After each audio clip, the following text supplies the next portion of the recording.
ఒక వృక్షం మనకు ఎంత ఉపయోగపడుతుందో తెలుసా? ఇది చల్లదనాన్ని ఇస్తుంది, చీకటి ఇస్తుంది నీడగా, ఫలాలను ఇస్తుంది, ఇంకా ఆశ్రయాన్ని ఇస్తుంది.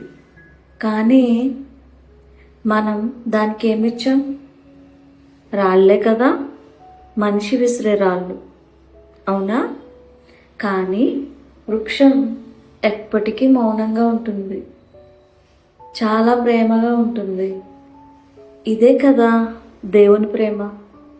మనం ఎన్ని తప్పులు చేసినా మన పాపాలను క్షమించే ఆ పరమాత్మ మనకు అన్నీ ఇచ్చే భగవంతుడు. వృక్షాన్ని ప్రేమించు, దేవుణ్ణి గౌరవించు. మన హృదయంలో ఆత్మశాంతి కలుగుతుంది. ధన్యవాదాలు. శాంతిగా ఉందాము.